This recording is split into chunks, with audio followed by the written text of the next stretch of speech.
Sure. Yeah. Good, and we're recording. All right. Screen share. All right. Yeah. Let's go here. Let's do that.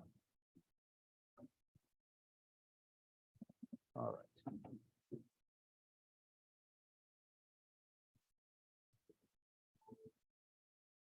Good morning, everybody. We are into session 12. This is strengthening relationships. And we'll continue next week with Monday, Wednesday, and I believe we're doing Friday. The following week, we're going to take Monday and Tuesday, Monday and Wednesday off because Zoe and I will be in Texas getting yelled at by Gary in person. So we're just going to take a couple of days off. This is going to push right up until the end of May, but we're going to stick to Mondays and Wednesdays. We are going to have a brief gap in the next couple of weeks, but you'll see that on the calendar. So not to confuse you, but so we're in the lead follow-up pillar and we're into strengthening relationships. And we're going to talk about orphaning people at the closing table because real estate agents are super good at that. So we're going to try to avoid that at all costs moving forward. We're going to talk about establishing your mindset and how we stay engaged. We joked about this earlier this week. I think when people have clients, they're like, oh no, they worked with me once, they're going to work with me forever. Nope. This just in. I know you're a great human. I know you're a phenomenal realtor and you still have an uncanny ability to suck at your job.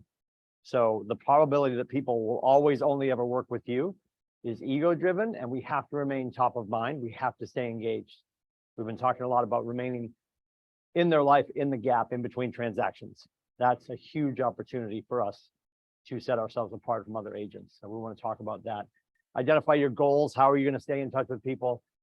Make sure you have a plan, which is already built, called the 36 touch. We'll talk about that.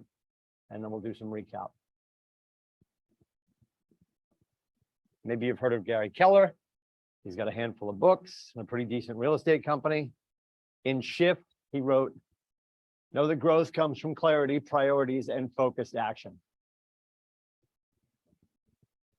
This is one of his platitudes. It sounds real pissy, like, oh, growth comes from clarity and priorities and focused action. Like you have a huge bottle of water, you're doing Pilates, you're feeling healthy and clear. Clarity is power. We say this all the time. What do we know we need to do every day? Talk to enough humans. That's what we need to do on a regular basis. So we know what we need to do. Do we create a time in our day to do that? We always talk about the morning, right? I say to you guys all the time, win the morning, you'll win the day. We want to put it off. We're like, well, I'll get to it later. I'll definitely make my calls at some point. Later never comes. The reason we know it's probably best, and this is dependent upon your schedule, if you just left a career in nursing and all of your friends are awake from 11 to 7 a.m., then maybe you're going to be chatting with them, probably not while they're on duty, but chatting with those people. Whatever your life looks like, your clock can be different, but you have to set aside a time every day that you're going to talk to people. And if we're going to communicate with people, we need to communicate with them when they are willing to have a conversation. So nationally, when we talk about when should we be doing lead gen, when we should be connecting with people, the numbers that work the most are 8 to 10 in the morning, 4 to 6 in the afternoon. 8 to 10 in the morning, people are driving to the office. People are starting their day. The universe hasn't kicked them in the teeth yet. 4 to 6 in the afternoon, they're escaping Liberty Mutual. I always want to put the picture in your head, the person sitting there in that field of cubes at any company USA, and their phone goes off and they look down and it's you. Nobody knows it's you. So they pick it up, they put it to their phone, they put it to their ear, they look around the other cubes like, it's my mom. Like they got to go, right? It's their excuse to walk out of the building. If we get people before they get into work and when they're starting to look for an excuse to shut it down at their office and walk out, those have been historically most successful. We want to get a hold of people in the morning because most professionals set meetings in the morning and they go on them in the afternoon. And I know it's super simple to be like, well, I got to do this, I got to do that. We tend to let our real estate business start to show up our appointments and our duties. The functionary things that we do in real estate start to show up in the morning because we allow it. Well, my client wants the home inspection before 12. Cool. And a lot of people vacillate on this, like, oh, you should let them book the home inspection. I appreciate that. We should make sure they're aware of what they can do for home inspection. But I would tell people, we want to do the home inspection as soon as possible. And I want it in the afternoon so I can continue to do lead generation in the morning. They're begging for it to be Wednesday morning. When I call them back and I say, hey, great news, we got it booked sooner than later. And we got Thursday at 1 o'clock. Now, what they don't know, I didn't even ask for Wednesday morning, because that's going to screw up my world. So having clarity on what we need to be doing, what are our priorities? It's funny that he pluralizes it. Gary hates the pluralization of the word priority because he thinks every day you should only have one. Because if you have a myriad of things that are very important, you don't have a priority. You have a bunch of stuff. So we talk about having our list every day. You guys have probably heard me talk about this. When you have a list of things that you should do, I'm going to use Matt Urban's list from yesterday. Most of us, every day when you wake up, personal and professional, you've got 12 things on a list. What I need you to do every day, or start to do on a regular basis, is ask yourself, of those dozen things, what does my face have to be a part of? There's 3 categories on every to-do list.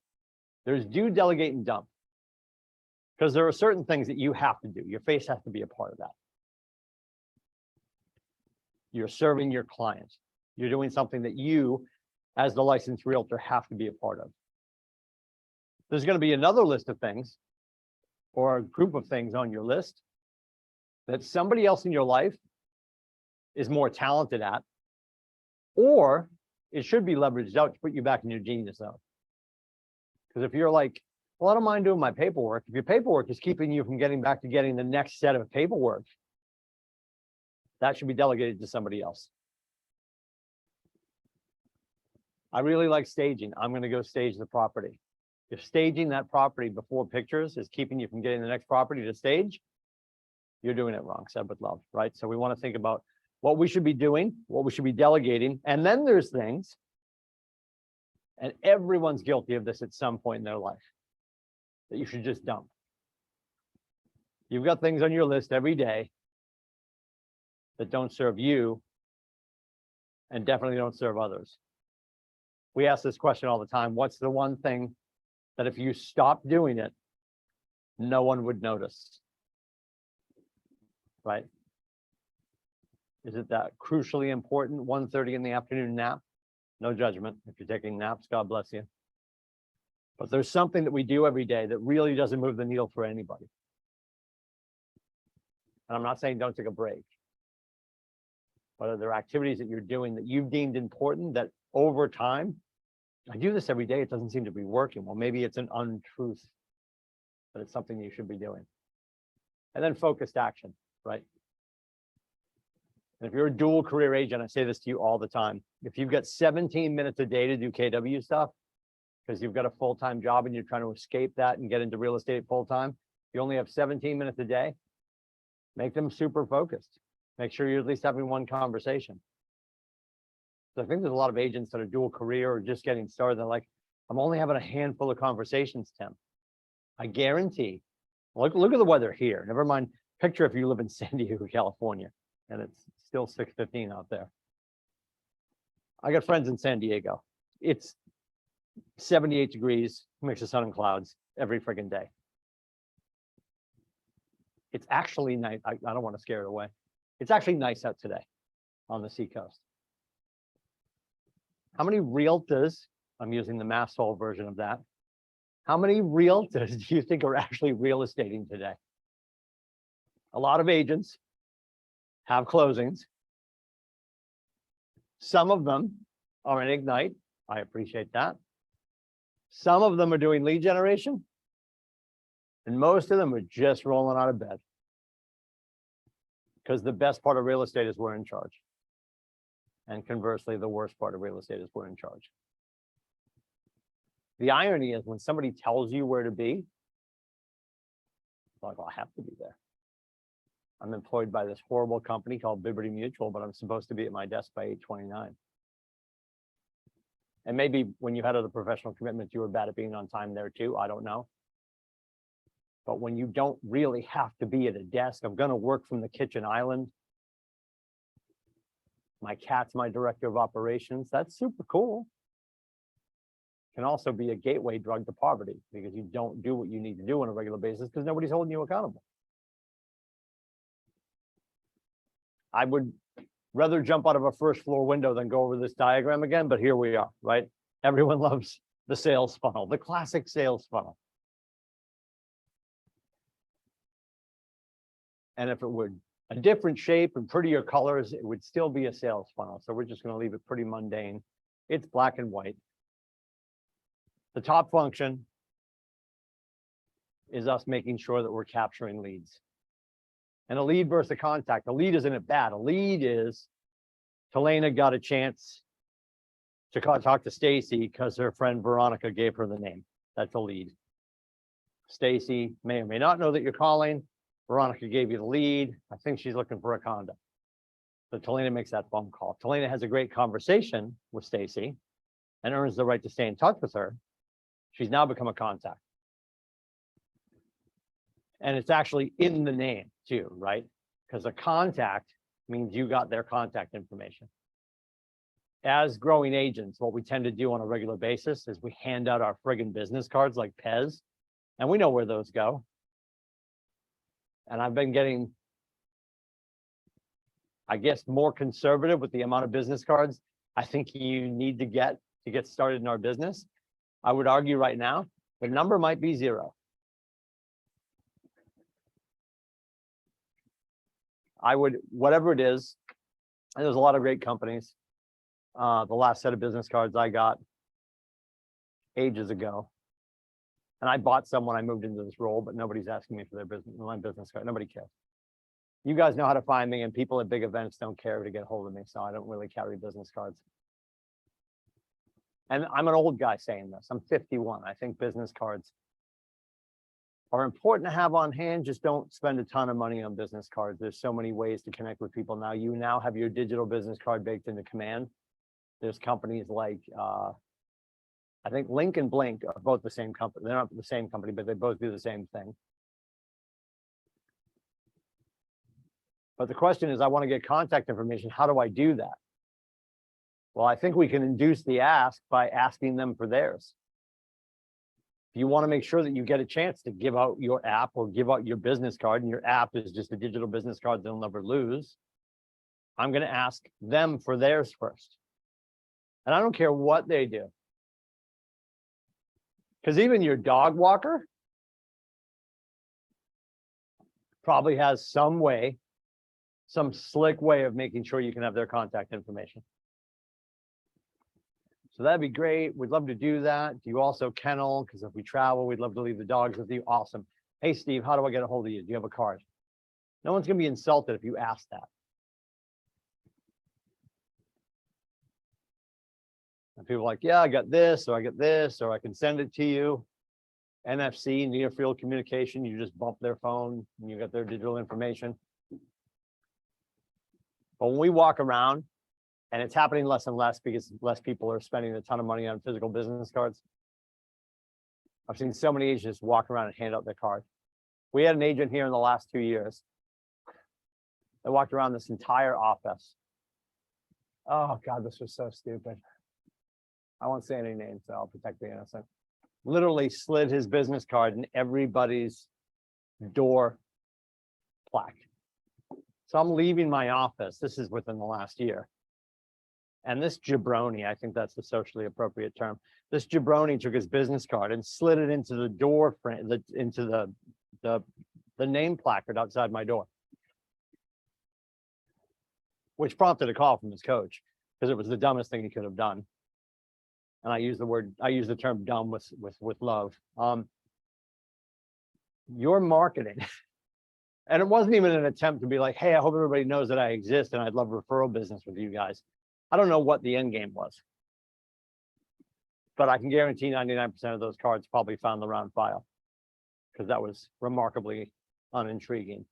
And to just hand your business cards out I'm going to ask you guys to be intriguing enough to be asked for your business card. Have you created enough value in the conversation where before they break company with you, they're like, hey, great to meet you, Talena. Do you have a card? And this is where, as your coach, I'm going to tell you to use the best white lie in real estate. Hey, I appreciate that, Tim. I'm actually all out. I just gave away my last one. Do you have your phone? And you share your consumer app with them. That's your digital business card. Then tonight, you do a handwritten note. Tim, great catching up. Tim, nice getting to know you. Glad we met each other today. Thank you for your time. I trust the app is working for you. I'll be in touch in the next couple of days. I'd love to hear your thoughts about my digital app. And here's a couple of business cards that you would ask for. That's the handwritten note that you send. Super simple. Give them the digital business card first. I remember getting back from KW events years ago with stacks, and we wear these lanyards and you get your name placard on the front. And I was shoving other people's business cards in the back and it's swinging around my neck. I get home and I dump them on my desk. My wife's like, what are you gonna do with them? I'm like, I don't know. I don't even have a full sentence with half these people. They're just getting chucked at you like darts, you know? So, and we're salespeople. I think you agree with me when I say, I want to be sold. My wife loved COVID. Stay with me on this. That's a really bad incomplete sentence. My wife is wildly introverted, and she enjoyed the separation from the other humans when COVID hit. Curbside pickup for food. We were doing, Hannaford to go way before that. She orders on an iPad. I pick it up after work. But the lack of interaction with the humans, my wife celebrates that. So if there's an opportunity for you to engage with people and make sure that they understand that staying engaged consistently and you're delivering value on a regular basis. So when you do talk to them, it's all about you. When a sales call comes in, if you're like me, I love it. As a coach, I want to hear how bad their scripts are. And as a salesperson, I want to be sold. My wife would never take a call if she didn't know who it was from. So when the phone rings at our house during the political season, oh, love it. Love. And I'm the guy, I love like talk radio, people yelling about sports, people yelling about politics. I love all that stuff. But when the person calls, and here's my point, when the kid calls your house, you pick up the phone and they start right in. Hi, is this Mr. Lindsay? Yeah. Hey, I was wondering, do you need new steak knives? Like I'm going out here on a limb, but stay with me. This kid barrels into this whole sale trying to sell us a block of knives. He hasn't done any research, hasn't asked me if I have hands, if I eat meat. But there's no long play for him. He's reading a script that's stapled to the back of his cube wall because he gets a $10 kicker if he sells me the whole block of knives. When we're interacting with people, it has to be the long play. If I get Talena on the phone, I'm not like, hey, you buying something today? No, that sucks. I'll talk to you in 10 years. I'm just gonna have a conversation with the individual, make sure that I'm catching up with them, making sure they feel heard and cared for. And I have to be okay with the fact that your family might not move. You got short people. Like, when's the next move for you, honestly? Sorry? When's the next move for you guys? Yeah, years, right? Yes, exactly. Years, yeah. Like when my wife and I, when we moved to Stratford, that we just got water, very excited. Electricity gets here next week. When we moved to Stratford, the intention was we're going to push the kids all the way through school. Aiden graduates in a month. Cameron graduates next year. And will we rethink things after that? Probably not immediately because we still have her parents with us. But are we probably still 5 or 6 years out? I don't know. Who knows? There's no immediate need to move. She physically works at a company in Stratford. I physically work most of my week down here. Where does she want to go? Further north, because she hates people and she loves hiking. She wants to be surrounded by trees, not humans. But for most people, especially when you're talking to your friends, and this is what the differentiation we're doing a lead and contact is, I'm calling the people I know and love and trust to find out who they know and love and trust. I'm not calling the people closest to me to see if they're moving today. Because we typically understand their station in life. We know where they're at. I know that you have short people. I know that you have a handful of years before you probably move because the town you're in now was the school system you wanted. So those leads become contacts. And this part in the middle, the relationship management, that's the 5 to 7 year gap. That's me inviting you to client events. Well, she hasn't bought a house yet. How could she be a client event? Because I'm inviting everybody to client events. Because I want the people that I've been in business with to be grateful continuously for me. And I want the people that haven't done business with me to understand how I treat clients. So it's a no-brainer they would want to be one when the time comes. And then they get transactional. We take them through that process and we get to the bottom of the funnel. And then there's new, repeat, and referral business. And we ask this all the time. What do you want? Do you want new business, repeat business, or referral business? Yes. All 3 scoops, right?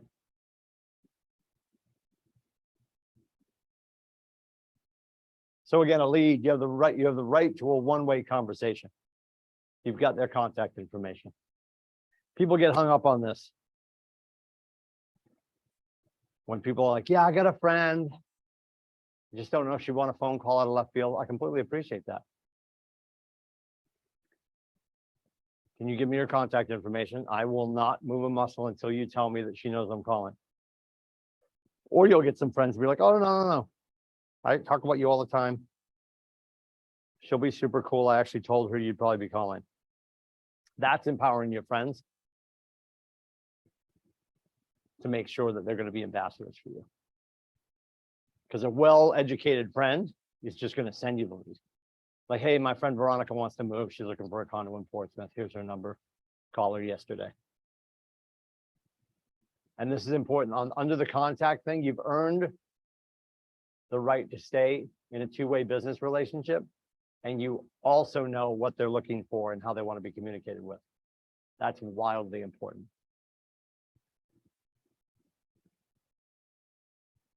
I love that we got the quote from this person, but we don't know who it was. Like, make up a name. Sort of confusing. So apparently some top KW agent at not TED Talks, but Red Talks 2018 said, focus on building relationships and take market share. And this is important right now because everybody's like, well, we're in a shift. Well, we're always in a shift. We're always in a shift. I explained this a few weeks ago. If you think about a huge, just picture any huge boat, like the ones that have all the shipping containers on them. Think about how big and cumbersome those boats are. And when they do turn, how long does it take to turn? Forever. They're not turning on a dime. So if the market was heading in one direction on the open ocean, and it starts to turn in another direction, that takes a very long time. So when you look at the book Shift, or somebody wants to discuss the shift, it didn't happen last Thursday just after lunch. It's not a singular event. We're always shifting. The market's always in flux. Because everybody's like, oh, it's about to change. It's gonna be a buyer's, it's still a seller's market, still a seller's market. And we're going to talk about this till it's not true anymore. We currently have in the state of New Hampshire less available active listings than we normally carry as a market center. The state has less available active listings right now than we normally carry as a company. There's great opportunity there. That shouldn't freak anybody out. Because what we need to remember during a shifting market, what you gain, you'll never relinquish, and what you relinquish, you'll never regain. So for you to go steal cheese from that agent that thinks they can sit back and kick their feet up and wait for the market to come back, which a whole bunch of people are doing. And that action, that activity, that video that we're showing to our clients is only empowering them to say the stupid line of I'm waiting for the rates. Sorry, I practice saying it without laughing. It's so stupid. I'm waiting for the rates to go back to 2. We're not. We're not. And some of you, God bless you, have way less gray hair than I do. Gary said it on stage. I'm there with him. People of a certain age will never see 2 again. And that was a circus trick. The 2.8s, the 2.9s, they're not coming back. The rates are the rates. So for people and realtors that are waiting for the market to come back, they're going to be screwed, because the people that just get to work right now and have honest conversations right now, the blessing of COVID, the blessing of the shifting market right now, is it's really exposing the truly motivated. During COVID, in the last couple of years, with all the frenetic energy and people selling houses and buying houses and people moving, they didn't even need to move, they just capitalized on their equity. That created a cartoon version of our industry. Now we're back to people being truly motivated. It has to be emotional, right? Logic makes us think, emotion makes us act. So it has to be, there has to be a familial push on why they're doing this. But the math, Tim, I don't care about the math. I have to sell my house in New Hampshire to get out to Portland, Oregon, because my great aunt is stage 4. And there's no stage 5. So I actually don't give a what the math is. I have to move. That's a macabre story, but that's the kind of stuff that we will uncover when people are like, I gotta go. The people that are kicking the tires on the market, or the people that are mad that they missed the good math, we have to take some of that ownership too.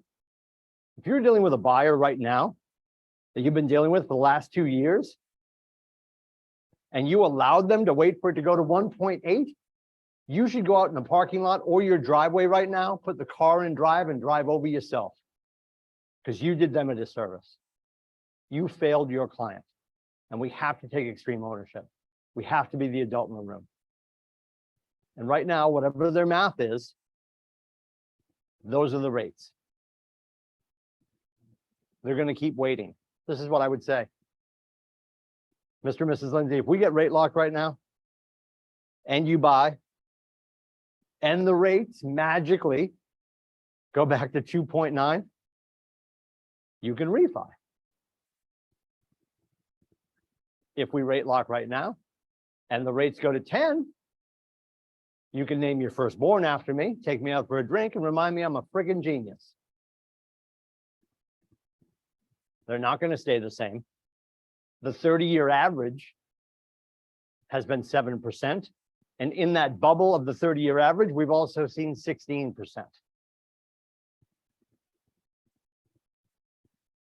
So you can wait for 2. I guess the initial question is, why did we start to have this conversation in the first place? Right. Because you want to go to Texas, because your daughter's going to Baylor, and you and your wife want to live close. So explain to me how following your daughter to Texas so you can live close is getting derailed by 2 percentage points. And if you say that appropriately at the table with the couple and stare at him long enough, you're sort of politely reminding him he's a bad father. It's worked in the past, actually. But we have to bring them back to their motivation and to the emotion of the transaction. Today's conversation is tomorrow's transaction. The word we choose is super important. Just adding the word today. Somebody's looking to get started. You've been on the phone with them already today. They're talking to Brad Kelly's team today about getting their finances in line. Start asking the question, do you want to go look at that property today? Because if they're telling you, we want to get started yesterday, awesome. I've got 3 great properties. Can you step out of work at 1 o'clock? Can you meet me at 4:59? Yeah, well, can't really leave work. And we joke about this all the time. These same people would leave to pick up their new car. They would leave for a root canal, which sucks, but they won't leave to probably make the biggest transaction of their life happen. It's an easy question to ask on their motivation. The other word that I think is really important right now too, and I've got pushback on this, which is fine. I'm happy to have people disagree with me. Using words like desperation or desperate. If you're door knocking this weekend, I mean, a whole bunch of us have buyers, right? We're working with buyers. And if your buyer is only looking at what's available on the market and what they're looking for isn't currently on the market, or it is and it's already gone because you waited too long, or you allowed them to wait too long, I would invite you to send them on a homework trip. It's going to be relatively nice this weekend. Tim and Janina, you guys know where you want to be in Portsmouth.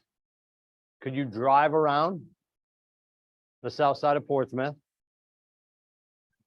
Definitely cruise up and down the streets you're looking at that you want to be on. And just by Monday, come back to me with 3 to 5 different addresses. Why do we need to drive around, Tim? We can go online. There's nothing for sale in the neighborhoods we want. No, I know that. I appreciate that.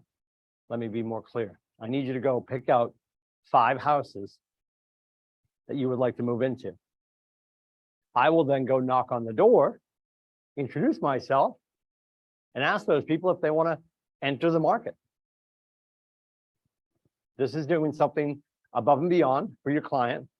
Because don't forget, our clients are civilians. They watch HGTV. They think it's only for sale if it's online and for sale. If you have a buyer who's looking for something that the market doesn't currently bear, you now have a hunting license. So have them tell you what they want and you go knock on that door. How does that conversation go? Hi, Mrs. Chenard, Tim Lindsay, Keller Williams, Coastal Lakes and Mountains. I have a client that wants to move into your house. Have you guys considered moving in the next 10, 20, or 30 minutes? I would say it just like that to catch them off guard.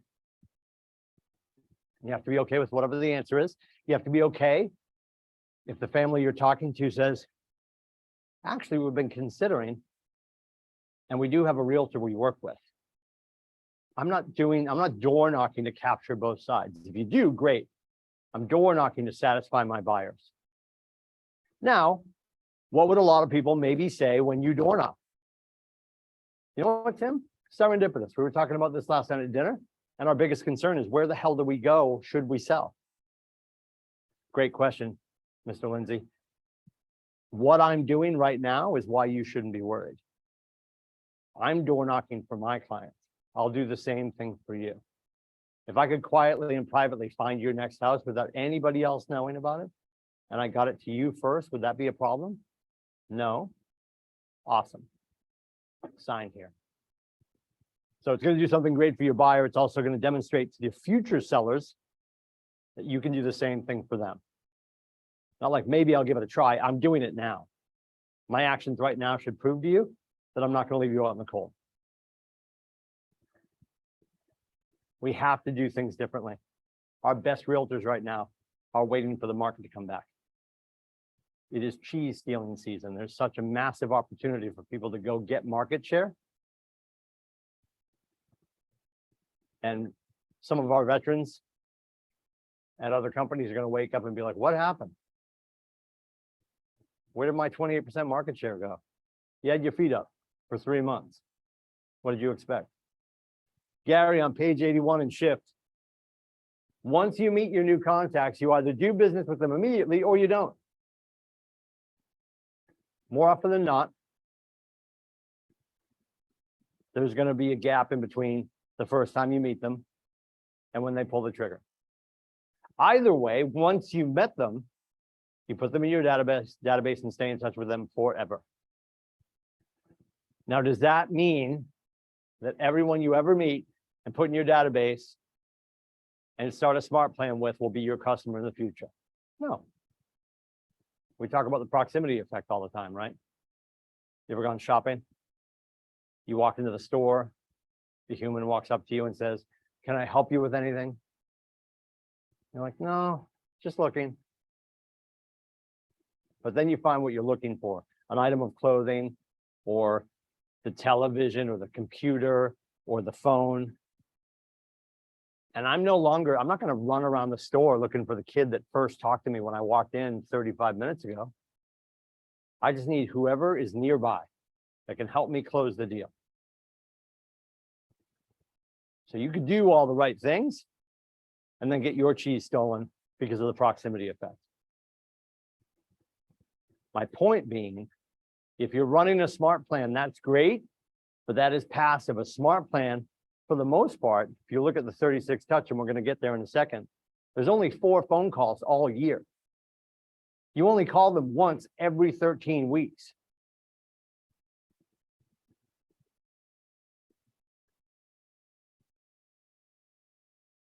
Unless you're listening right now and you started dating a guy or a girl during the war and you were doing handwritten letters, I want you to think about your current relationship or the person that you're closest to. If your only form of communication was notes, texts, emails, and voicemails, there was never face-to-face, and you never actually heard each other's voice in real time. Mark King just said this on Wealth Building this morning. The relationships you're ignoring eventually go away. And I know what the thought process is, Timmy, that's a lot of friggin' work. I gotta make everyone in my life feel heard and cared for? Yes. You don't have to make everyone, but the people that you do make feel heard and cared for will become transactional with you when the time comes. That's where the magic is.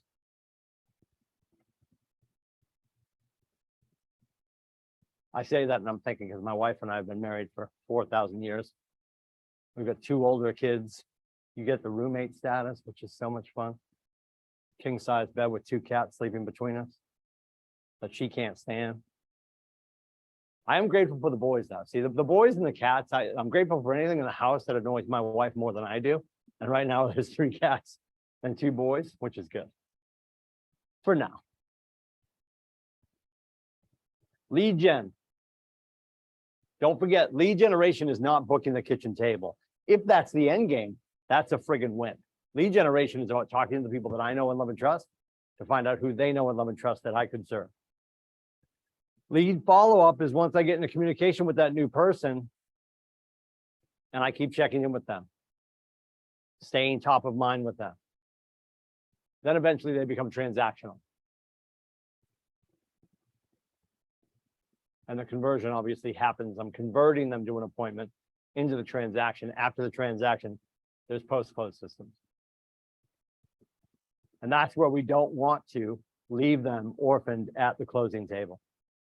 As you grow in your career, you're going to see this happen more often than not with the buyer side.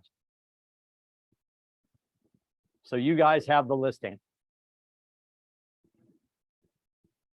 Little Stevie, the buyer's agent from ABC Realty, has the buyer side. When your deal closes, everybody's stepping up at the conference table in the closing room. Maybe you're in the Shark Tank here in Portsmouth. And he sort of throws a hand up to you. Hey, thanks for everything. Goes over, says goodbye to his buyers, and he's out the door in front of them, running to the car. Things have changed, but back when I was selling, if you worked for the blue company that sounds like Old Smell Banker, you would have to take your check from the closing table, bring it back to the office. They mailed it to New Jersey. I wish I was joking. And you got paid in about 2 weeks. Don't forget here, and a lot of other companies are doing it now too, but we started the trend here at KW. When you close with one of our title companies, you can do something called paid at the table. Where at the table, all the background's already been done, and the check that gets slid across the table to you from Jenny at 4 Points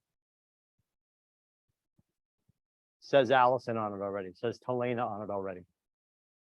I would always purposely make sure I spun that. So the kid across the table from me could see that it had my name on it. Because they're looking at theirs and it says ABC Realty on it. I had more conversations with people like, hey, what's happening here? That's your check. Yeah, it's already done. Would you pay at the table? That one little thing, and think about an average real estate agent getting paid 2 weeks faster.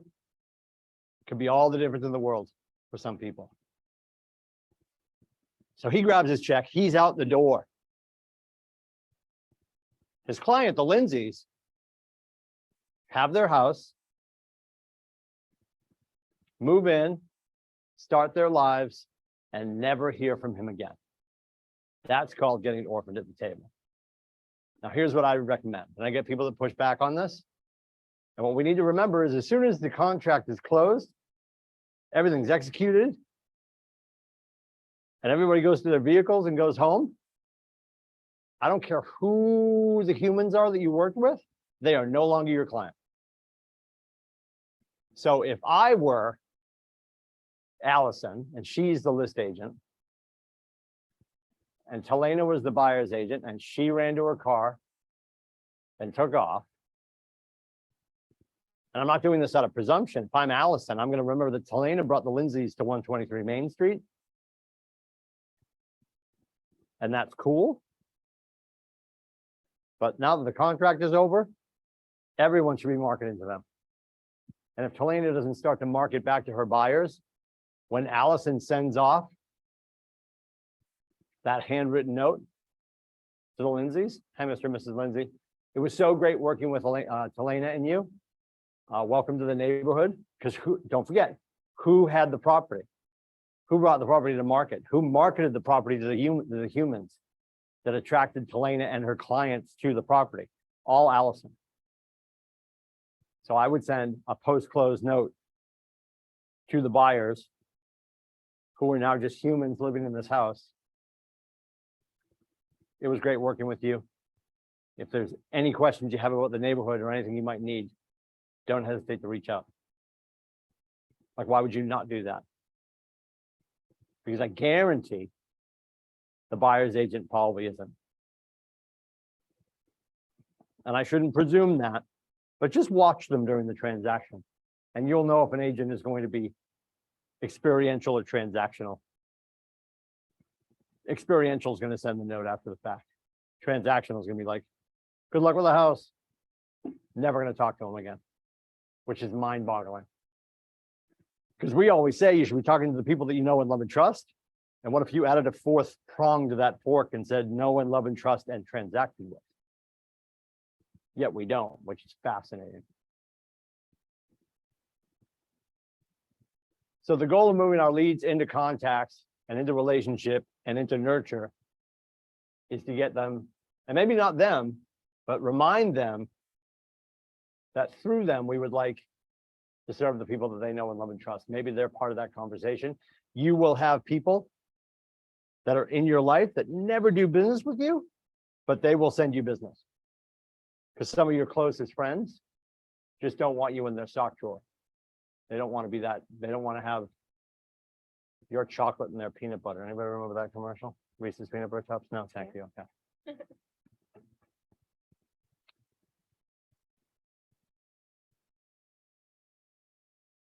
So real estate mind share positioning. How do people think about real estate?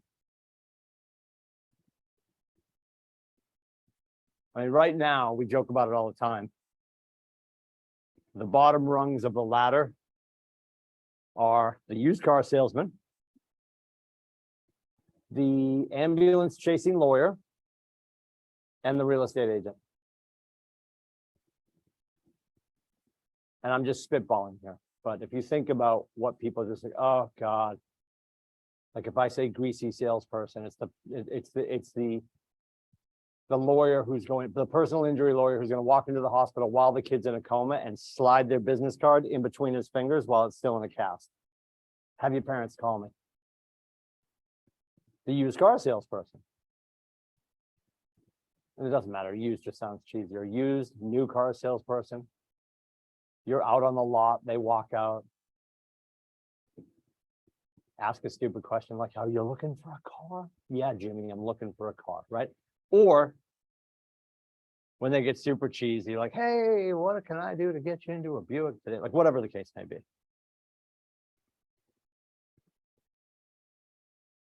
It could be better if they walked out and said,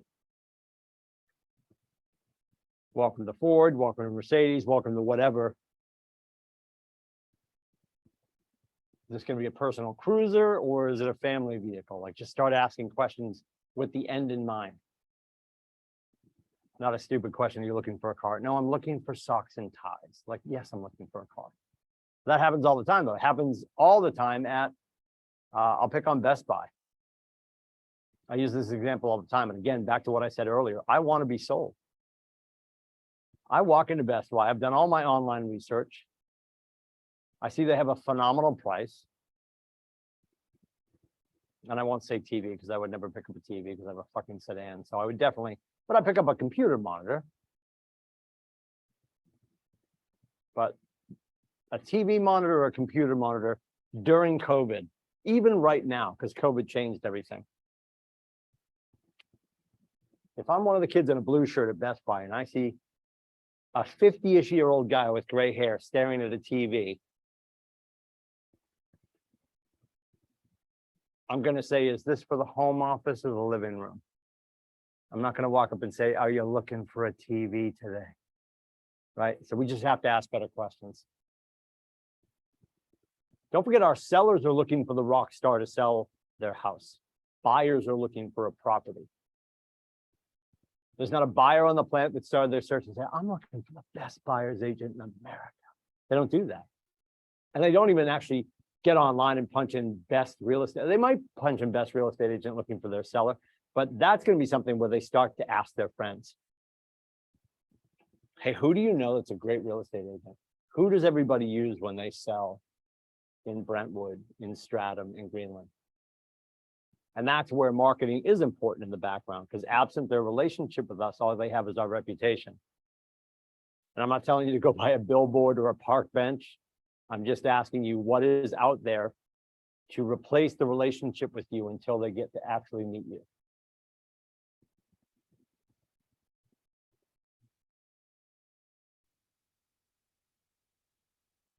This is a very condensed version of what I just said. But when you walked in this morning, Talina, right? You had some sense of what a pain in the ass I was before you actually met me, right? Because we've exchanged conversations, you've watched me on Quick Start, like whatever, right? And that's, you know, we're in a much smaller community. But more often than not, when I meet you guys for the first time, you guys already feel like you've met me. Or you have some sense of how much worse it'll be in person, whatever the case may be. And that's putting out enough content. I'm not telling you guys to start to create video, but it's the Bradley Cooper effect. When people, and I say people because men would also jump in Bradley Cooper's arms. I would, for Christ's sakes. He's gorgeous, right? Good looking man. When people meet Bradley Cooper, they've seen his movies. We found out he can actually sing. And you've spent so much time watching his content. Casual fan, extreme fan, when you do meet him, you feel like you know him. That is the Hollywood effect. And there's no reason with tools we have right now, every one of us is carrying a 4K camera, that we couldn't start to create that mind share for people and they get to know you. Because don't forget, and we say this all the time, and I'm a perfect example. I don't know how I look or sound. I don't like how I look or sound. Well, don't forget, this is how you look and sound every friggin' day. And give yourself some grace. You're listening to your voice with your inner ear. So if you do start to record yourself, you're going to realize, oh, I do actually sound a little bit different outside of my head. You unfortunately look the same, but you have to just hit record. And I don't want you guys to go down a wormhole and waste a ton of time building content. If your team is already doing content or you're thinking about it, stop thinking about it, start doing it. Because I've been at this company since 2010. I've been in the coaching role since 2014. And if I had a wooden nickel for every agent that said, I want to start doing video, Tim, and I still haven't seen a friggin' video from them. And I understand the fear. I'm not saying to get bogged down in video production. It doesn't have to be complicated.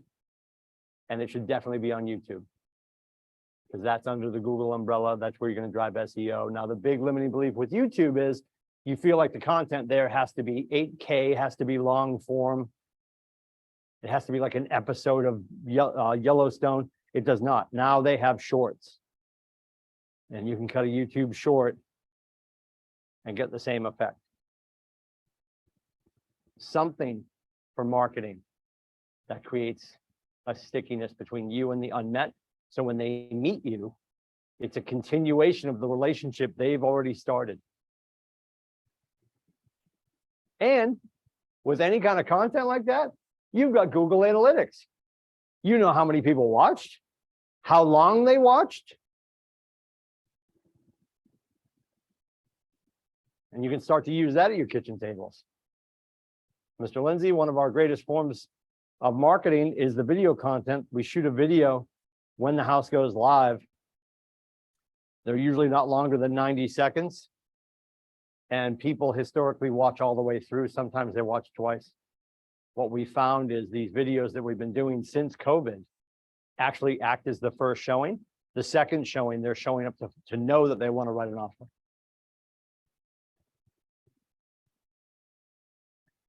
The predominant math here that you guys should be well aware of, it's about 75% for both buyers and sellers only talk to one agent.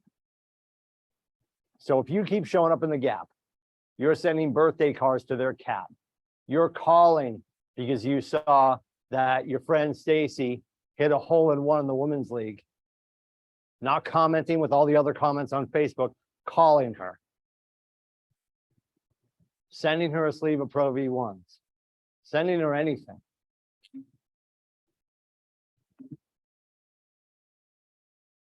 Everyone's favorite radio station is WIFM. What's in it for me? How do they make me feel heard and cared for? How do they set themselves apart?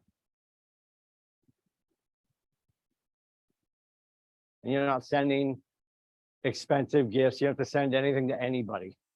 But when you start to realize who your wealth determiners are, if your friend Stacy is moving the needle for you, yeah, every time she wins a round of golf, I'd get on the phone and talk to her about it. And if you want to get into golf, I would ask her to bring you to golf, because one of the coolest things that you can do is start to hang out with other people that share a commonality. Because when you do this, and I've never joined a men's league, I play all the time. I'm terrible. We're playing tomorrow. I'm terrible. I enjoy hanging out with the guys. I enjoy sucking at golf, clearly, because I do at a really high level. It's been great to be able to drag my boys out. It's good father-son time. Never done a men's league. My limiting belief with a men's league or a women's league is I'm not that good. Spoiler alert, nobody's that good in these leagues. But what happens, I filled in for Nate. Nate used to be in the men's league up at Kingswood. And if he was traveling to go to Texas to get yelled at by Gary or something, he would tell me, hey, can you fill in for me? So it'd be Wednesday nights, 5 o'clock. And I would show up. And it was me, somebody closer to my age. And then there were historically, if you ever watched the Muppets, think of Statler and Waldorf, like two older curmudgeons, right? And we would, at some point, it's 9 holes. At some point it comes up, what does everybody do? So the guy that's the insurance agent, nobody cares. Nobody wants to talk about that.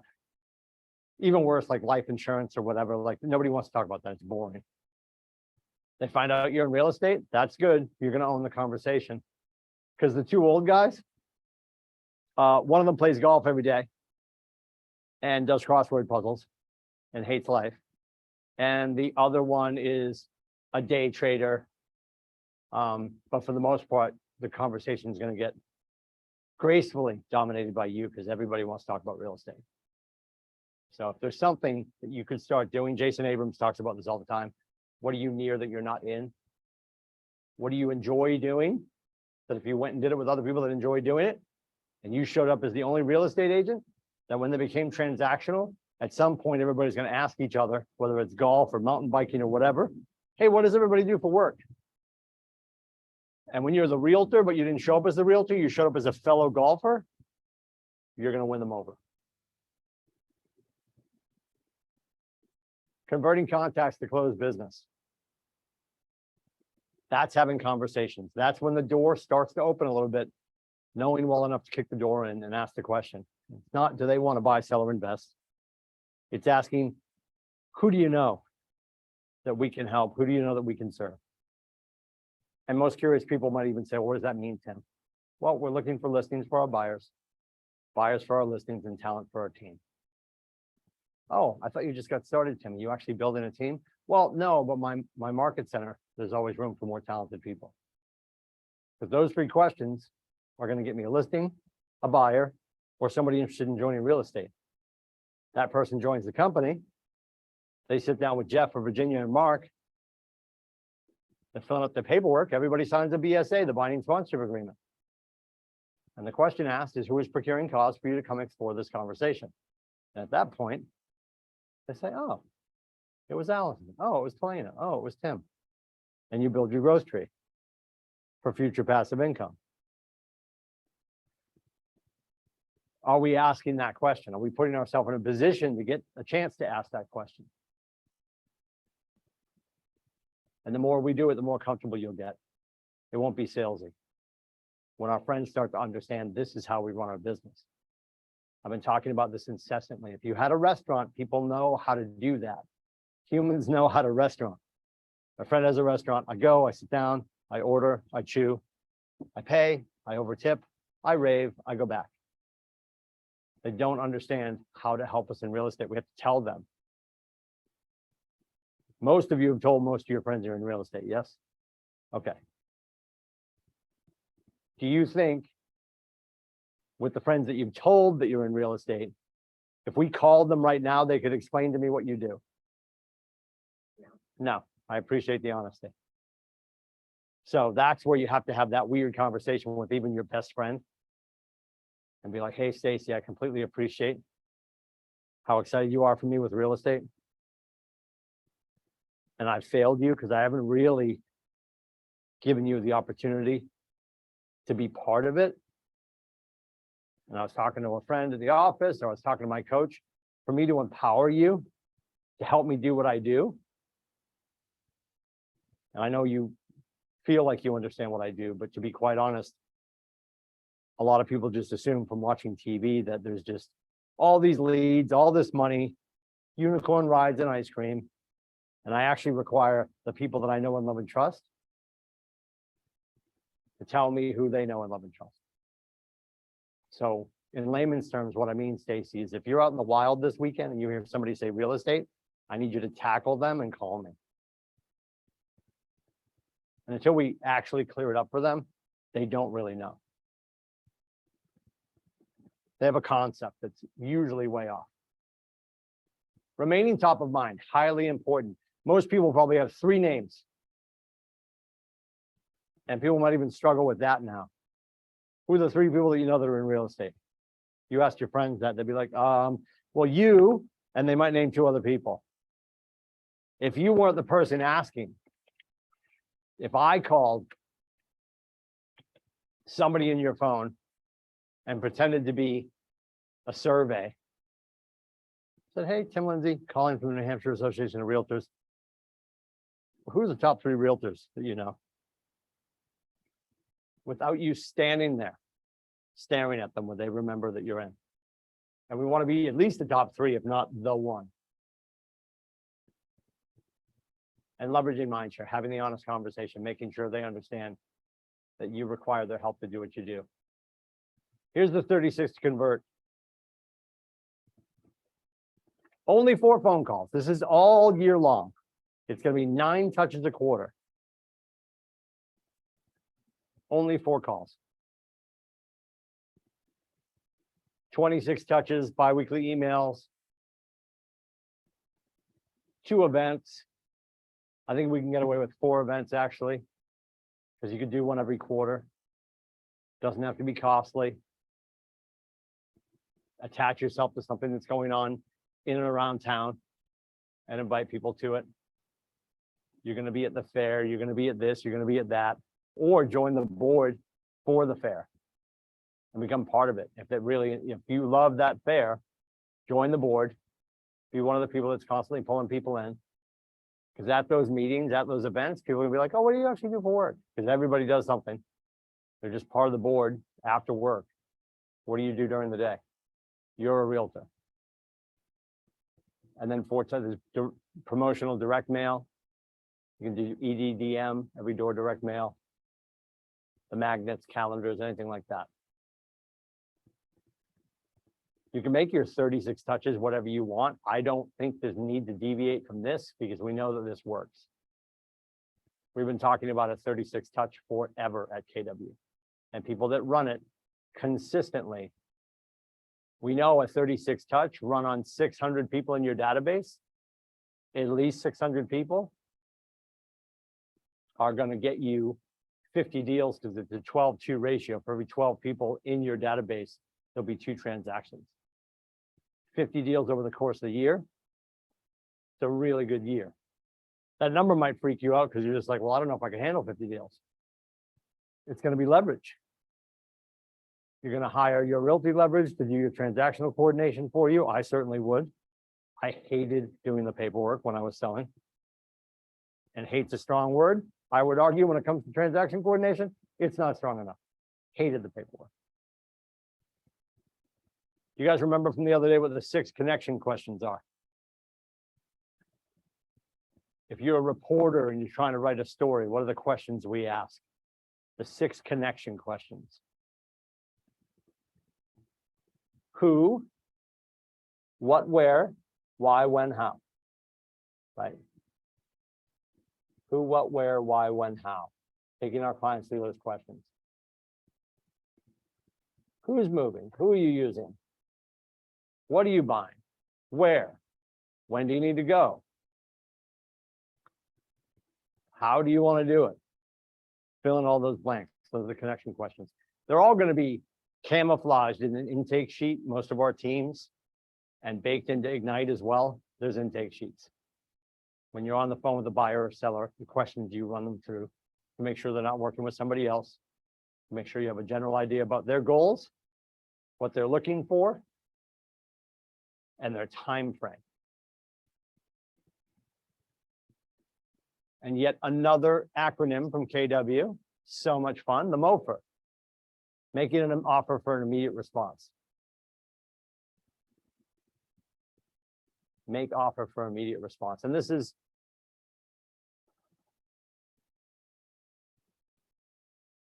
a better way of offering something as opposed to just having on your website, click here for more information. I think some people would argue, well, the click here for more information, that's my MOFR. Well, all right, so take me back to what's in it for me. Click here for more information. For what? What's the benefit to me? Click here so I can give you more information? Click here so I get more information? So is that floating box that people have on their websites that says click here for a free CMA, and the humans don't even know what a friggin' CMA is?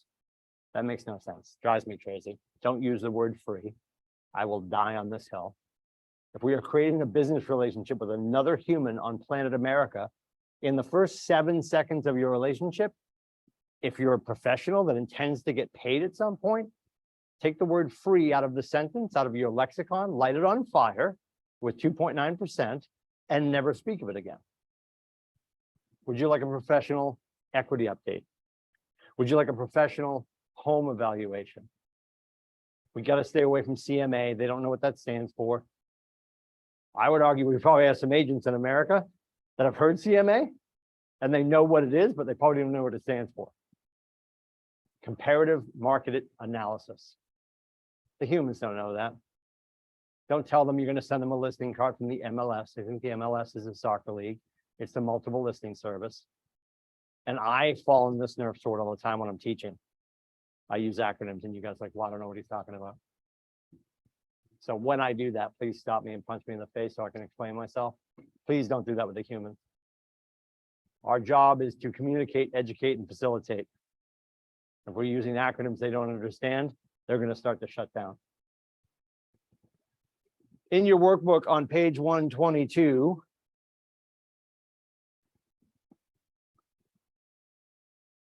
there's your 36 touch plan. You can write this out. What's call one going to be about? What's call two going to be about? I mean, I'm just going to keep calling until I get a hold of them because the first call is probably not going to get answered. It might take a while to keep calling people to get through to them. But again, this is a 36 touch after you've got the relationship. So what are you leaving for a message? If you run 4 events, and when I say run, it doesn't mean you have to build it from the ground up. If you're going to be part of 4 events, we always pick on Apple Harvest Festival Day in Dover. If I want to be part of that, and that's in the fall, and I'm probably wrong. I feel like that's in October, yes-ish.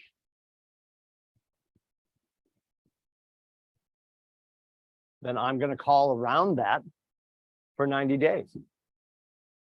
Now I'm not even doing lead generation anymore. I'm doing lead invitation. Every time I call the people that are Mets in my database, I'm inviting them to my next thing. After the event, if I didn't see them, I'm calling to say, sorry, I missed you. Save the date. Here's the next thing. You're thinking, well, that's a lot of stuff about events. Where does the business come in? And the answer would be when they're ready. As a realtor, if people that you know and love and trust you've known since 5th grade keep coming to your events, they never buy anything for 8 years, well, that would be mathematically appropriate, right? Humans only buy and sell every 5 to 7 years.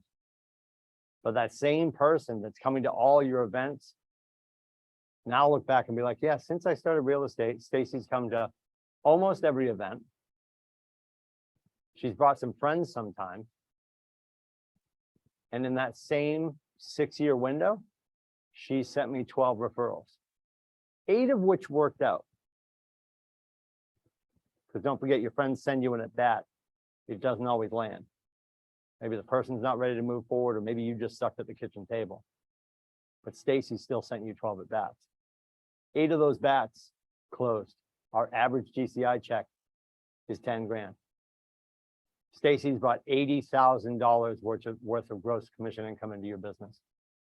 She should be invited to everything. And even when you get to the point where Stacy's ready to move, if she comes to you and says, you know what, Steve and I adore you, I just feel like I want to work with somebody else, I would be hyper clear. I'd be like, I completely appreciate that. I've had other people that have done the same thing, felt found, understand how you feel, Stacy. I've had other clients that have felt the same way, other friends that have felt the same way.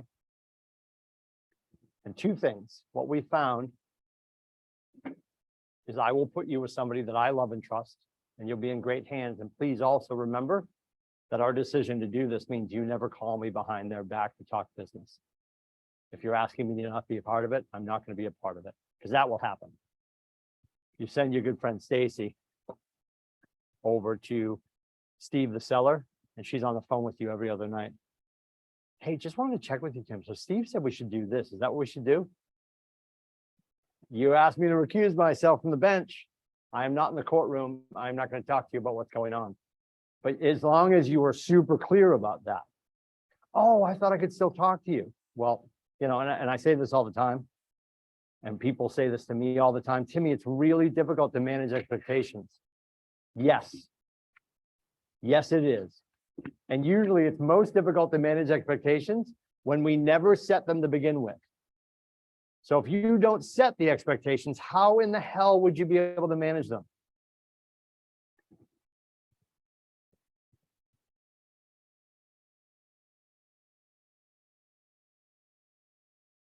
Think back to when you were a kid in school.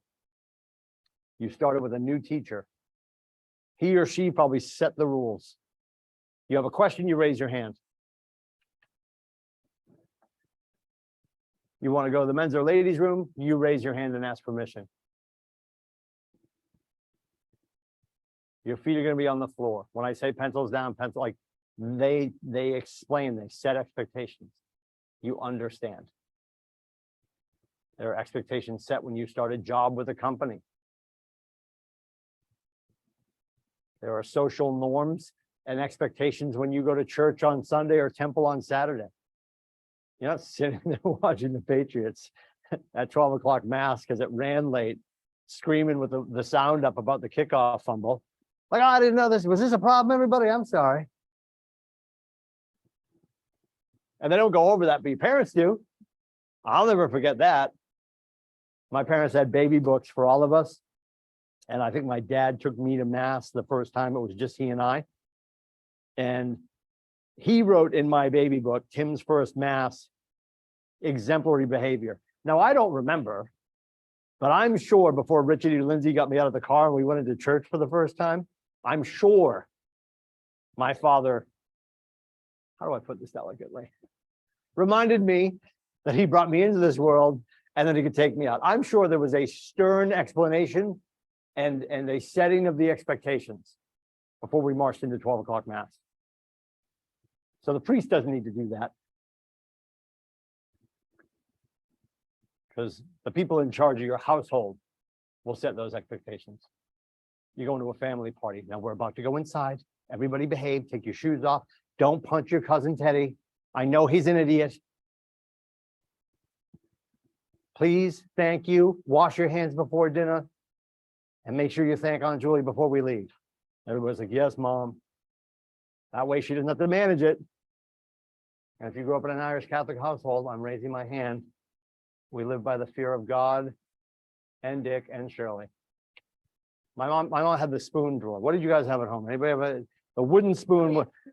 Yeah, the wooden spoon at the Lindsay household, which is where my mom still lives. We lost my dad a couple years ago. When Shirley would pull the drawer open, that drawer had this squeak that would set your soul on fire.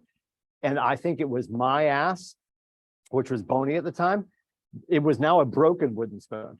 I think she broke the wooden spoon on my ass. Yeah. I had two older sisters, so I was always the one that did it. Stephanie and Jennifer blamed everything on me. Oh boy. Setting expectations is how we get to manage expectations. You'll hear us say this all the time at Keller Williams. You have to inspect what you expect.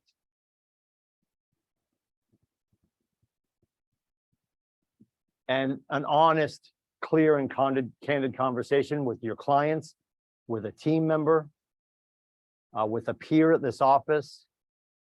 That is where, we always talk about care and candor. When we are candorous with each other and we are careful and care-filled with what we say, that is love. Like letting something go off the rails and just like, I'm gonna grab a chair and crack a beer and just watch this burn. Like, no, let's have an honest conversation. And I say that from a staff standpoint too, as staff members that are here to serve you guys. If you're ever feeling like, hey, I was told when I got here that X, Y, and Z took place, I'm missing all three of those. So we can at least point it out to you or hopefully correct if there was a miscommunication. But we are here to serve you guys. So, and I trust that your conversations before you got here, because I meet you guys once you get here. The conversations that you guys are having with our growth department set your expectations. And then it's incumbent upon the rest of the staff to meet and manage those, right? So don't forget the success system, wildly important. Make sure you're talking to your humans. The minimum is 10 conversations a day. I know I keep saying this, but I'm going to keep saying this. Gary would say, even in any market, he would never be like, you know what, we're out of the shifting market, go back to 10. Gary's always going to say double down, which begs the question, why don't we just make Ignite 20 conversations? Because we don't. Because 10 is good. If we polled what time is it? 10:20 on the East Coast. If we polled every agent that was currently awake, which is a small number, I'm sure.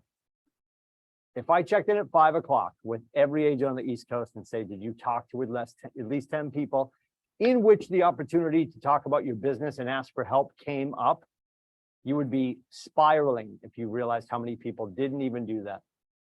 Yeah, I don't do lead gen on Fridays. I usually have closings. Oh, you have a closing day? No. What'd you do? Got up, talked to my dog. I fed my turtle, picked out what I was gonna wear to lunch with the girls. Cool, cool. We went to Old Ferry Landing. They open at 12:01. We got arrested at about 2:30. Yeah, have you ever been there? Jimmy Juice, the Jimmy Juice at Old Ferry Landing. Two of those you're pregnant, 3 of those you're in jail, right? But like, oh, I don't normally do lead gen on Fridays because I'm usually at a closing. If Fridays turns into a day because then Thursday turns into, I don't usually do lead gen on Thursdays. I'm usually getting ready for my closing. And then it just keeps infiltrating into the rest of our life. And it doesn't need to be all day. If we're getting started and you get to nooner and you haven't set an appointment yet, or you haven't had 10 conversations, one or the other, because don't get me wrong, and I'm going to argue the hot goalie thing here, like with the Bruins. If Linus Ullmark is playing well, and he didn't play well the other night, but that's a whole other class. If Linus Ullmark is playing well, we keep the hot goalie in. I would argue if you're setting appointments, I wouldn't stop at 12. I'd have a substantial lunch, do some deep knee bends, and get back on the phone. Because if you're in some unconscious state where you're just setting appointments right now, I would play to that. On the other side of that, if you had 3 conversations on a Friday, and the third conversation, you got a kitchen table for tomorrow to go and list their house, yeah, take the rest of the day off. You earned it. You earned it. You guys get to do whatever you want to do. And you can't do nothing and then come back to us later and say this doesn't work. Because I know you guys hate 4,000% of what comes out of my mouth. As your coach said with love, I'm never going to lie to you about what this takes. And this takes brain damage work. And then you just start to deal with the fact that the efficiencies and the consistencies of banging your head against the table, embracing the suck, and just having enough conversations. And don't fall on the nerve sword. Well, Tim, yep, the whole thing with the conversation, I've talked to everybody in my phone. I'm out of people to talk to. Said with love, then you're doing it wrong. Because the mechanics of being on the phone is I'm talking to Julie to find out about Stacy. So my 4th conversation with Julie prompts my 1st conversation with Stacy. Then I'll have a 5th conversation with Julie and a 2nd conversation with Stacy. So if we're doing lead generation with the people we know and love and trust, that is to spawn more new conversations. Based on those conversations, we're adding those people to command. We are getting permission to stay in touch. We're going to write 10 handwritten notes to thank them for the time on the phone. And of course, we're going to do the 10, 5, 1. 10 hearts or likes. 5 comments on other people's social mediums of at least 5 words or more. Make it substantial, not just an okay. 5 comments of 5 words or more. And then the 1 is 1 post or 1 share or both. Post original content or go find something meaningful to you that one of your friends posted and share it. Because you'll notice, you'll see on pages on somebody's thing that they posted about raising money for puppies for puppies.com or breast cancer or anything, up in the corner, it says 5 shares. You know that person's going to click and see who of their friends shared their stuff. And it's not a big deal, but it's a big deal to them. And that's winning mind share.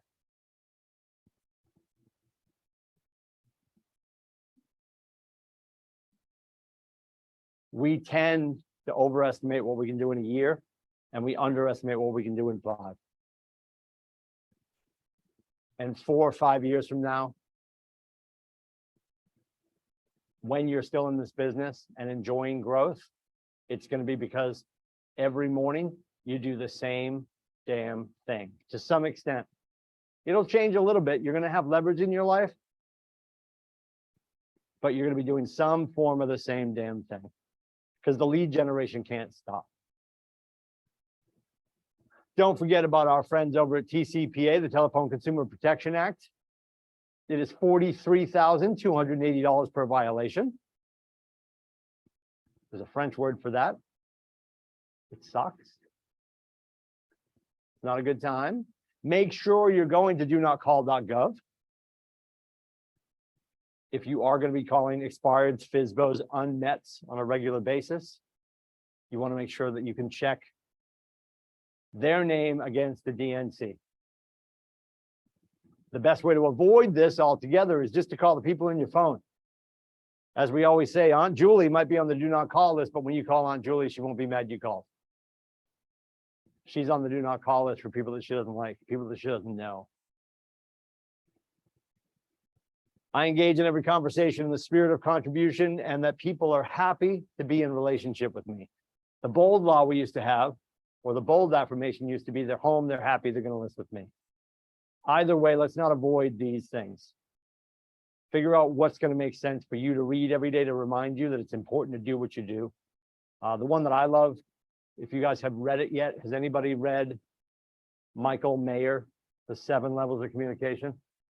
Great book. I would argue, to me, that's the fourth gospel of Keller Williams. If you're going to go through the 4 books that I have on my desk, ever ready, it is going to be the red book, Millionaire Real Estate Agent, Shift, The One Thing, and those are all written primarily by Gary and Jay.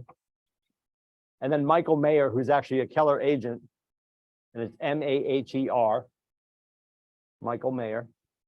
7 Levels of Communication. The mantra in that book is, today somewhere in my city, someone is looking for help, and it's my job to find them. And when you boil it all down, that's really the video game of what we do.